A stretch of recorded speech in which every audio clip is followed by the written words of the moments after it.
ಇಲ್ಲಿ ನಕಾರಾತ್ಮಕ ಶಕ್ತಿ, ಸಕಾರಾತ್ಮಕ ಶಕ್ತಿ ಅಂದರೆ ಸೂಕ್ಷ್ಮ ಶಕ್ತಿಗಳು, ಸೂಕ್ಷ್ಮ ಶರೀರ ಯಾನ ಅಂತ ಕರೀತಾರೆ. ನಾವಿಲ್ಲಿ ಮಲಗಿದಿರಿ, ಕನ್ಸು ಬರ್ತದೆ, ಕನ್ಸಲ್ಲೆಲ್ಲೋ ಅಮೆರಿಕಕ್ಕೆ ಹೋಗಿದ್ದೀನಿ, ಕನ್ಸಲ್ಲೆಲ್ಲೋ ಜಪಾನ್ಗೆ ಹೋಗಿದ್ದೀನಿ, ಕನ್ಸಲ್ಲೆಲ್ಲೋ ನಮ್ಮೂರ್ಗೆ ಮೈಸೂರಿಗೆ ಹೋಗಿದ್ದೀನಿ, ದೇಹ ಇಲ್ಲೇ ಐತೆ, ಬಟ್ ಕನ್ಸು ಕಾಣ್ತಾ ಇದ್ದೀನಿ. ಆ ಕನ್ಸು ಕಾಣಬೇಕಾದ್ರೆ ಕನ್ಸಲ್ಲಿ ನಾನು ಎಲ್ಲಿ ಬೇಕಾದ್ರೂ ಯಾನ ಮಾಡ್ಬೋದು. ಇದನ್ನ ಮನೋಯಾನ ಅಂತ ಕರೀತಾರೆ. ದೈಹಿಕವಾಗಿ ನಾನು ಈ ದೇಹ ಹೊತ್ಕೊಂಡು ಮೈಸೂರಿಗೆ ಹೋದ್ರೆ ಅದು ದೈಹಿಕ ಯಾನ. ಈಗ ನಾನು ಕನ್ಸಲ್ಲಿ ಕಂಡಿದ್ದೀನಿ ಅಥವಾ ಧ್ಯಾನದಲ್ಲಿ ಕುಂತ್ಕೊಂಡು ಹೋಗ್ತಾ ಇದ್ದೀನಿ ಮೈಸೂರು, ಇದು ಮನೋಯಾನ. ಕೆಲವೊಂದ್ಸಲ ಇಂಗ್ಲಿಷಲ್ಲಿ ಆಸ್ಟ್ರಲ್ ಟ್ರಾವೆಲ್ ಅಂತಾರೆ, ಇದು ಅಂತರ್ಯಾನ ಅಂತ ಕರೀತಾರೆ, ಅಂದ್ರೆ ಆತ್ಮಿಕ ಯಾನ. ಆತ್ಮ ಕೂಡ ಯಾನ ಮಾಡುತ್ತೆ. ಈ ರೀತಿ ಹೇಗೆ ಮನೋಯಾನ, ದೈಹಿಕ ಯಾನ, ಆತ್ಮಿಕ ಯಾನ ಅಂತಿದೆ, ಅದೇ ರೀತಿ ಮೇಲ್ಗಡೆ ಎಲ್ಲ ಶುಭ ಚೇತನ, ಅಶುಭ ಚೇತನ ಅಂತ ಇರ್ತವೆ. ಅದೆಲ್ಲ ಎನರ್ಜಿಗಳು, ಎಲ್ಲವೂ ಎಲ್ಲಾ ತರ ಎನರ್ಜಿಗಳು. ಒಂದೆರಡು ಎನರ್ಜಿ ಅಲ್ಲ. ಒಂದು ಉದಾಹರಣೆಗೆ ನವರಸಗಳು ಅಂತ ತಗೊಳ್ಳೋಣ. ನಮ್ಮ ಸಿನಿಮಾ ರಂಗದಲ್ಲಿ ನವರಸಗಳು ಅಂದ್ರೆ ಅದನ್ನೆಲ್ಲ ಅವನು ಆಕ್ಟಿಂಗ್ ಮಾಡಿ ತೋರಿಸ್, ನಗಬೇಕು, ಕರುಣಾರಸ, ಕ್ರೋಧರಸ, ಸೊ ಪ್ರೀತಿ ತೋರಿಸ್ಬೇಕು. Excuse me.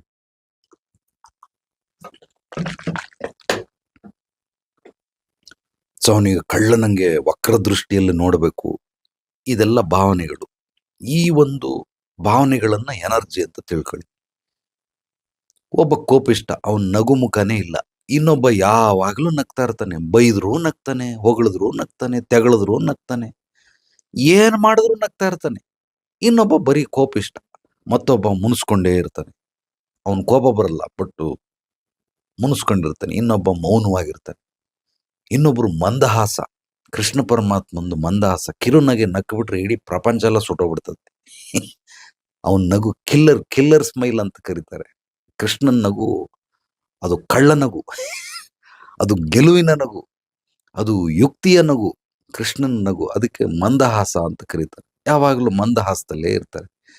ಒಬ್ರು ದೈವಿ ಕಳೆ ಅಂತ ಕರೀತಾರೆ, ರಾಜ ಕಳೆ ಅಂತ ಕರೀತಾರೆ. ಮುಖದಲ್ಲಿ ಒಬ್ಬ ಶ್ರೀಮಂತರ ಕಳೆ. ಅವ್ನು ನೋಡಿದ್ರೆ ಒಳ್ಳೆ ರಿಚ್ ಆಗಿರ್ತಾನೆ, ಇರೋ ಸ್ಲಮ್ಮಲ್ಲಿ, ಬಟ್ ಅವ್ನ ವೇಷಭೂಷಣ ಅವ್ನು ನೋಡಿದ್ರೆ ಒಳ್ಳೆ ರಾಜ ಕಳೆ ಇದ್ದಂಗೆ ಇರ್ತಾನೆ. ಮತ್ತೆ ಕೆಲವರು ಕೋಟ್ಯಾಂತರ ರೂಪಾಯಿ ಆಸ್ತಿ ಐತೆ, ಭಿಕಾರಿಗಳಿದ್ದಂಗೆ ಇರ್ತಾರೆ. ಮೊನ್ನೆ ಯಾರೋ ಇಲ್ಲಿ ಒಬ್ರು ಬಂದಿದ್ರು. ನಾನ್ ಪಾಪ ರಿಯಲ್ ಆಗಿ ನಿಜವಾಗ್ಲೂ ನನಗೆ ಕಂಡಿಡಿಯಕ್ಕಾಗ್ಲಿಲ್ಲ. ಏನೋ ಕೆಲ್ಸದೋಳು ಅಂತ ಅನ್ಕೊಂಡ್ಬಿಟ್ಟಿದ್ದೀನಿ ನಾನು. ನೋಡಿದ್ರೆ ಕೆಲ್ಸದೋಳು 100 ಜನಕ್ಕೆ ಕೆಲಸ ಕೊಟ್ಟವಳು. ನಾನು ಅನ್ಕೊಂಡು ಕೆಲಸದೋಳು ಇರ್ಬೋದೇನೋ ಬಿಡಪ್ಪ ಅಂತ, ಬಟ್ 100 ಜನಕ್ಕೆ ಕೆಲಸ ಕೊಟ್ಟರು. ಅಂದ್ರೆ ಕೆಲವರು ಆ ರೀತಿ ಎಲ್ಲ ಇರ್ತಾರೆ. ಇದೆಲ್ಲ ಏನು ಅಂತಂದ್ರೆ ಎನರ್ಜಿ. ಅದೇ ಎನರ್ಜಿ ನಮ್ಮೊಳಗಡೆ ಏನಿದೆ, ಮೇಲ್ಗಡೆನೂ ಕೂಡ ಶುಭ ಚೇತನ, ಅಶುಭ ಚೇತನ ಅಂತ ಯಾವಾಗ್ಲೂ ನೀವು ಯಾವುದೇ ಸ್ಥಳಕ್ಕೆ ಹೋದ್ರೂ ಓಡಾಡ್ತಾನೆ ಇರುತ್ತೆ.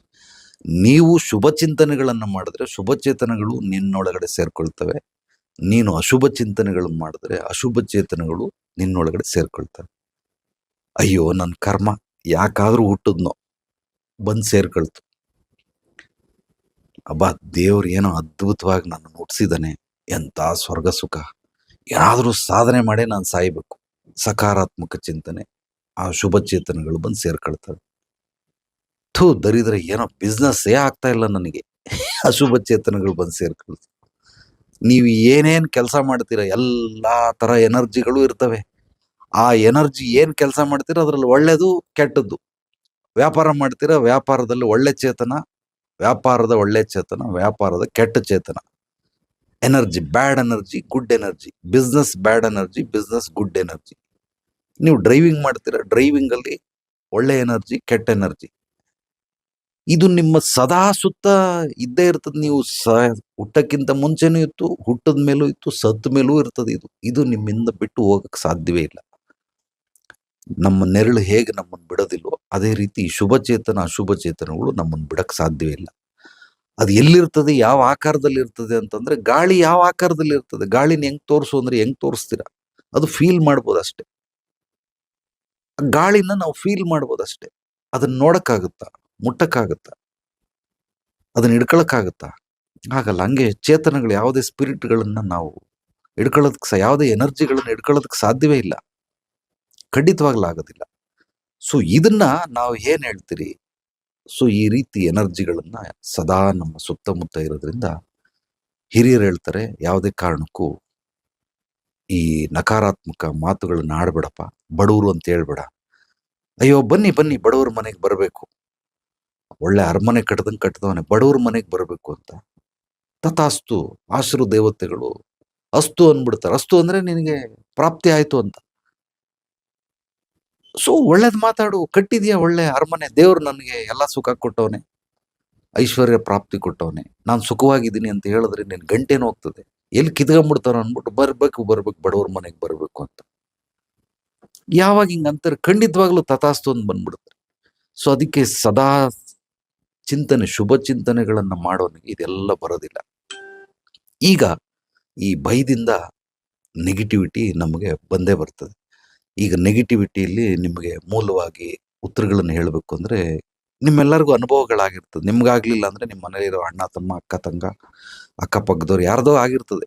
ಯಾವ್ದೋ ಮನೆಗೆ ಹೋದ, ಸೂಪರ್ ಆಗಿ ಬೆಳೆದ್ಬಿಟ್ಟ, ಕೆಲಸ ಸಿಕ್ತು, ಕಾರ್ ತಗೊಂಡ, ಸೈಟ್ ತಗೊಂಡ, ಮನೆ ಕಟ್ಟದ, ಜಮೀನ್ ಕಟ್ಟದ, ಹೆಂಡತಿಗೆ ಒಡವೆ ಕೊಡಿಸ್ದ, ಫಾರಿನ್ ಟ್ರಿಪ್ ಹೋದ, ಸೂಪರ್ ಚೆನ್ನಾಗಿದೆ. ಇದನ್ನೆಲ್ಲ ನೋಡಿರ್ತೀರ ಅಥವಾ ನೀವೇ ಅನುಭವಿಸಿರ್ತೀರಿ. ಇನ್ನೊಂದ್ ಮನೆಗೆ ಹೋದ್ರಿ, ಎಲ್ಲ ಒಡವೆ ಮಾರ್ಬಿಟ್ಟ, ಕಾರ್ ಆಕ್ಸಿಡೆಂಟ್ ಆಗೋಯ್ತು, ಬಿಸ್ನೆಸ್ ಹಾಳಾಗ್ಬಿಡ್ತು, ಕೆಲಸ ಬಿಟ್ಬಿಟ್ಟ, ಮಗ ಸತ್ತೋದ, ಆಕ್ಸಿಡೆಂಟ್ ಆಗೋಯ್ತು, ಕೈ ಹೋಗ್ಬಿಡ್ತು, ಕಾಲು ಹೋಗ್ಬಿಡ್ತು, ಏನೋ ನನ್ನ ಹೆಂಡತಿ ಕಾಯಿಲೆ, ನಮ್ಮ ಅಮ್ಮನ ಕಾಯಿಲೆ, ನಮ್ಮ ಅಪ್ಪನ ಕಾಯಿಲೆ, ನೆಗದೋಗ್ಬಿಟ್ಟ ಅವನು. ಸೊ ಅಲ್ಲೋದ ಇಲ್ಲೋದ, ಯಾರೋ ಮೋಸ ಮಾಡ್ಬಿಟ್ಟ. ಯಾಕೆ ಒಂದು ಮನೆಗೆ ಹೋದಾಗ ಹಂಗಾಗುತ್ತೆ, ಒಂದು ಮನೆಗೆ ಹೋದಾಗ ಹಿಂಗಾಗುತ್ತೆ? ಮದುವೆಗಿಂತ ಮುಂಚೆ ತುಂಬಾ ಚೆನ್ನಾಗಿದ್ದೆ ಗುರುಜಿ, ಒಳ್ಳೆ ರಾಜಯೋಗ ನನಗೆ. ಯಾವಾಗ ಮದುವೆ ಆದ್ನು ದರಿದ್ರ ಬಂದ್ ಬಡ್ಕತ್ತು, 1 ರೂಪಾಯಿ ಜೋಬಲ್ ನಿಲ್ಲಲ್ಲ. ಎಷ್ಟೇ ದುಡಿದ್ರು, ಲಕ್ಷ ಕೋಟಿ ಬಂದ್ರು 1 ರೂಪಾಯಿ ಜೋಬಲ್ ಇರಲ್ಲ. ನನಗ್ ಮದುವೆ ಆದ್ಮೇಲೆ ದರಿದ್ರ ವಕ್ರಸ್ಕೊಂಡ್ಬಿಡ್ತು. ಮದುವೆಗಿಂತ ಮುಂಚೆ ಚೆನ್ನಾಗಿದ್ದ, ಮದುವೆ ಆದ್ಮೇಲೆ ಹಿಂಗಾಗೋಯ್ತು. ಮದುವೆಗಿಂತ ಮುಂಚೆ ಚೆನ್ನಾಗಿರ್ಲಿಲ್ಲ, ಮದುವೆ ಆದ್ಮೇಲೆ ಸೂಪರ್ ಆಗಿ ಆಗ್ಬಿಟ್ಟ. ಇದೆಲ್ಲವೂ ನೋಡಿರ್ತೀರ ನೀವು. ನಾನು ಹೇಳೋದು ಯಾವ್ದು ಫ್ಯಾಕ್ಟ್, ನಾನು ಜಾಸ್ತಿ ಮಾತಾಡೋದು ವಾಸ್ತವತೆಗೆ ಸಂಬಂಧಪಟ್ಟಂಗೆ ಮಾತಾಡ್ತೀನಿ. ನಾನು ಭ್ರಮೆ, ಊಹೆ, ಕಲ್ಪನೆಗಳಲ್ಲಿ ಮಾತಾಡೋದಿಲ್ಲ. ನನ್ನ ಅನುಭವಗಳನ್ನು ಹೇಳ್ಕೊಳ್ಳೋಕ್ಕೆ ನನಗೆ ಬಹಳ ಹೆಮ್ಮೆ ಇದೆ. ಆದ್ರಿಂದ ಅನುಭವಗಳನ್ನ ಮುಕ್ತವಾಗಿ ಅತ್ಯದ್ಭುತವಾಗಿ ಹೇಳ್ಕೊಳ್ತೀನಿ. ಸೊ ಎಲ್ಲರದ್ದು ನೀವು ನೋಡಿರ್ತೀರ. ಆ ಕಾರ್ ತಗೊಂಡೆ ಅದ್ಭುತವಾಗಿ ಉದ್ಧಾರ ಆದೆ, ಆ ಕಾರ್ ತಗೊಂಡೆ ಹಾಳಾಗೋಗ್ಬಿಟ್ಟೆ, ಆ ಗಾಡಿ ತಗೊಂಡೆ ಉದ್ಧಾರ ಆದೆ, ಗಾಡಿ ತಗೊಂಡು ಹಾಳಾಗೋಗ್ಬಿಟ್ಟೆ. ಇಲ್ಲಿ ಏನೋ ತುಂಬಾ ಚೆನ್ನಾಗಿ ನಡೀತಾ ಇತ್ತು, ಇನ್ನೊಂದು ಬ್ರಾಂಚ್ ಮಾಡೋಣ ಅಂತ ಇನ್ನೊಂದು ಬ್ರಾಂಚ್ ಮಾಡಿದೆ, ಹಳೆ ಬ್ರಾಂಚ್ಗಳೆಲ್ಲ ಮಾರಂಗ ಆಗ್ಬಿಡ್ತು, ಕೊಟ್ಬಿಟ್ಟೆ. ಸೊ 4-5 ಅಂಗಡಿ ಮಡಗ್ದೆ ಗುರುಜಿ, ಏನ್ ಬಿಸ್ನೆಸ್ ಇಲ್ಲ. 5ನೇ ಅಂಗಡಿ ಇನ್ನೊಂದ್ ಕಡೆ ಮಡಗ್ದಕ್ಕಲ್ಲ, ಹೊಡಿತು ಹೊಡಿತು ಹೊಡಿತು ಲಾಟ್ರಿ. ಇವತ್ತು 100 ಕೋಟಿ ಮಾಡ್ಬಿಟ್ಟಿದೀನಿ. 4 ಅಂಗಡಿಲಿ ಏನು ದವಾಕಿಲ್ಲ, 5ನೇ ಅಂಗಡಿಲಿ ಅವನಿಗೆ ಫುಲ್ ಲಾಟ್ರಿ. ಇವ್ 4 ಅಂಗಡಿಲಿ ಚೆನ್ನಾಗಿ ಬೆಳೀತಾ ಇದ್ದ, 5ನೇ ಅಂಗಡಿ ಇಟ್ಟ, ಸತ್ತೋದ. ಅಂದ್ರೆ ಎಲ್ಲ ಮಾರ್ಕೊಂಡ್ಬಿಟ್ಟ. ಇದೆಲ್ಲ ಏನು? ಇದು ಮೂಲವಾಗಿ ಸ್ಥಳದಲ್ಲಿರುವಂತಹ ನೆಗೆಟಿವ್ ಎನರ್ಜಿ, ಪಾಸಿಟಿವ್ ಎನರ್ಜಿ. ಒಬ್ರಿಗೆ ಸೂಟ್ ಆಗುತ್ತೆ, ಒಬ್ರಿಗೆ ಸೂಟ್ ಆಗಲ್ಲ. ಒಬ್ಬ ಎಣ್ಣೆಲಿ ಬೋಂಡ ಬೇಯ್ತಾ ಇದೆ, ಹಾಕ್ಬಿಟ್ಟು ಹಂಗೆ ಕೈ ಹಾಕ್ಬಿಟ್ಟು ಕೊಡ್ತಾನೆ. ನಾವು ಕೈ ಹಾಕಕ್ಕಾಗತ್ತೆ? ಸುಟ್ಟೋಗ್ಬಿಡುತ್ತೆ, ನಮ್ಗೆ ಎಲ್ಲ ಚರ್ಮ ಎಲ್ಲ ಬೆಂದೋಗ್ಬಿಡ್ತದೆ. ಅಂದ್ರೆ ಅವನಿಗೆ ಆ ಒಂದು ಹೀಟನ್ನ ತಡೆಯುವಂತ ಶಕ್ತಿ ಇದೆ, ಅದಕ್ಕೋಸ್ಕರ ಕೈ ಹಾಕ್ತಾವನೆ. ನನಗೆ ಆ ಎಣ್ಣೆಲಿ ಆ ಬಿಸಿ ಪಾತ್ರೆನೇ ಹಿಡ್ಕೊಳಕ್ಕಾಗಲ್ಲ, ಇನ್ನು ಎಣ್ಣೆ ಒಳಗಡೆ ಎಲ್ಲಿಂದ ಕೈ ಹಾಕ್ಲಿ? ನನಗೆ ಆ ಶಕ್ತಿ ಇಲ್ಲ. ಅದೇ ರೀತಿ ಆ ಸ್ಥಳದಲ್ಲಿ ಕೆಲವ್ರಿಗೆ ತುಂಬಾ ಸೆನ್ಸಿಟಿವ್ ಇರೋರಿಗೆ ಆ ಒಂದು ಎನರ್ಜಿ ಸಪೋರ್ಟ್ ಮಾಡಲ್ಲ. ಸಪೋರ್ಟ್ ಮಾಡದಿರೋದ್ರಿಂದ ಅಲ್ಲಿ ಹೋದ್ಮೇಲೆ ಅವರು ಏರುಪೇರುಗಳಾಗ್ತವೆ. ಒಂದು ಆರೋಗ್ಯದಲ್ಲಿ ಏರುಪೇರು, 2ನೇದು ಮನೆಗಳಲ್ಲಿ ಅಂದ್ರೆ ವೈವಾಹಿಕ ಜೀವನದಲ್ಲಿ ಏರುಪೇರು, 3ನೇದು ವ್ಯಾಪಾರದಲ್ಲಿ ಏರುಪೇರು, 4ನೇದು ಅಕ್ಕಪಕ್ಕ ನೆರೆಹೊರೆಯವರು, ಫ್ರೆಂಡ್ಸು, ಸಮಾಜದಲ್ಲಿ ಏರುಪೇರುಗಳು ನಡೀತಾ ಇರ್ತವೆ. ಏನೋ ಅವಮಾನಗಳಾಗೋದು, ಇನ್ನೊಂದಾಗೋದು, ಈ ಕೋರ್ಟ್ ಕೇಸು, ಆಕ್ಸಿಡೆಂಟ್ಗಳು, ಇದೆಲ್ಲ ಯಾಕಾಗುತ್ತೆ?